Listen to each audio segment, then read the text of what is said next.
एक बहुत ही भोला भाला सा आलसी लड़का था।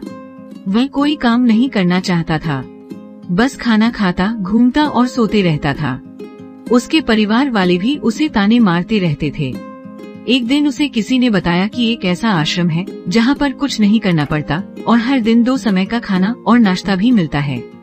तुम्हें वहाँ जाकर रहना चाहिए।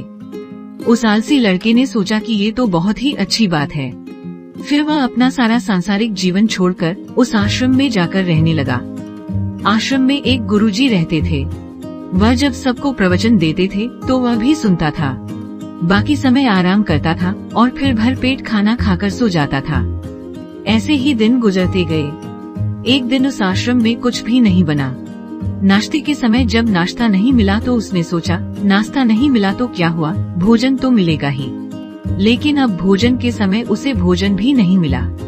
लड़का तुरंत दौड़ करके गुरुजी के पास गया और उसने पूछा कि गुरुजी, आज भोजन क्यों नहीं बना। गुरुजी ने कहा कि बेटा, आज एकादशी है और जितने भी आश्रम के सदस्य हैं उनका उपवास है और तुम्हारा भी आज उपवास है, आज भोजन नहीं बनेगा। वह लड़का आलसी तो था पर उसे भूख भी बहुत लगती थी। उसने गुरुजी से कहा कि मैं तो उपवास नहीं रहूंगा, मुझे भूख लगी है, मैं तो खाना खाऊंगा। गुरुजी ने बोला ठीक है, जाओ भंडारे में से राशन का सामान लेकर के आश्रम के बाहर कहीं एकांत में जा करके अपना खाना बना लो। लेकिन याद रखना, भोजन बनाने के बाद सबसे पहला भोग भगवान को लगाना और फिर तुम प्रसाद पाना। वह लड़का बोला ठीक है और फिर अनाज लेकर नदी की ओर पहुंचा। अब वह अपना भोजन पकाने लगा। जब भोजन बनकर तैयार हुआ तो वह भगवान को बुलाने लगा, कहने लगा, प्रभु आइए, पधारिए और भोग लगाइए।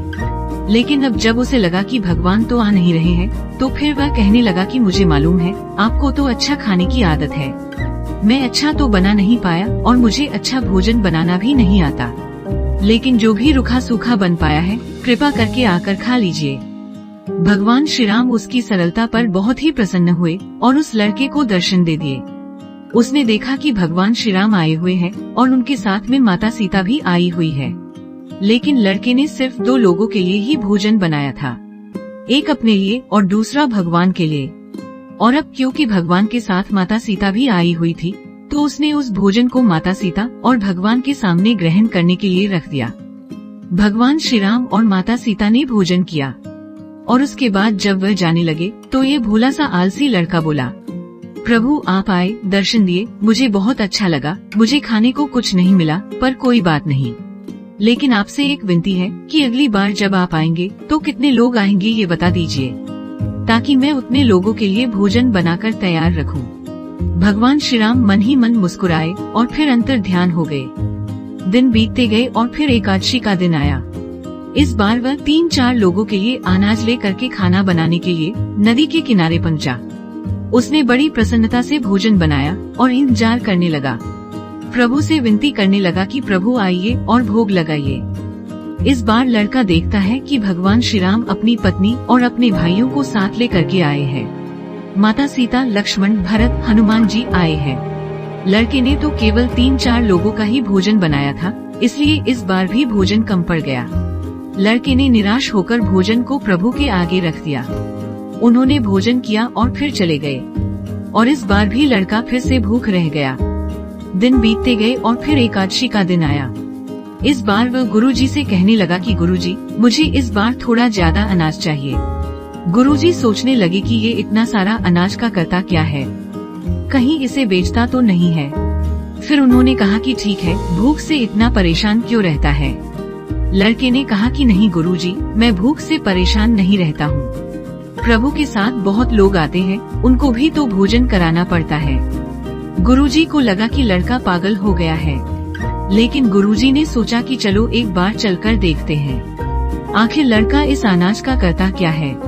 वह भोला सा लड़का अनाज ले करके नदी के किनारे पहुंचा, लेकिन इस बार उसने भोजन बनाया ही नहीं।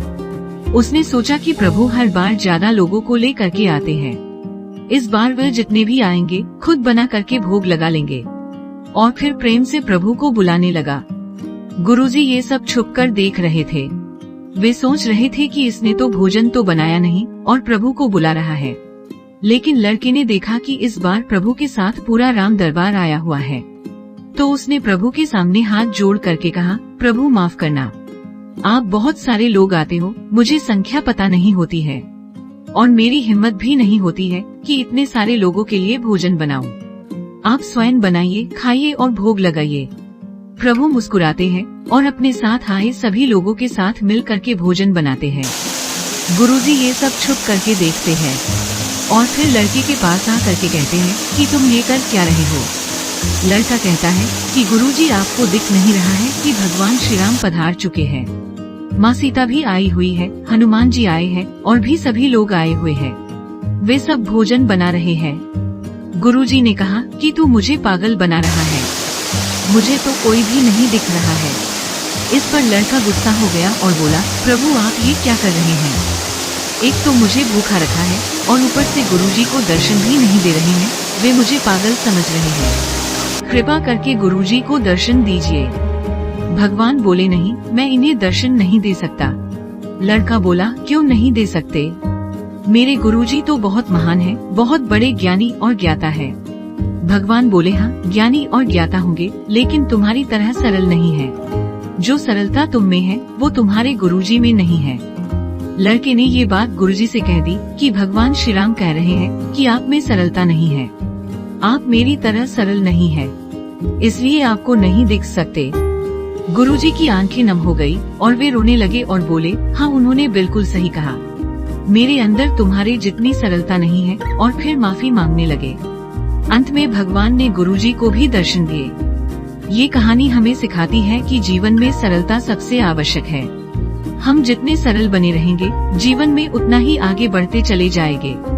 जब आप सरल होते हैं तो आप खुद भी मुस्कुराते हैं और दूसरों को भी मुस्कुराने की वजह देते हैं। आपको ये वीडियो पसंद आई हो तो कृपया चैनल को लाइक तथा सब्सक्राइब करना न भूलें तथा बेल आइकन को भी दबा लें ताकि इसी तरह की इन्फॉर्मेटिव वीडियोस आपको मिल सके सबसे पहले। आपको ये वीडियो कैसी लगी हमें कमेंट करके जरूर बताएं। धन्यवाद।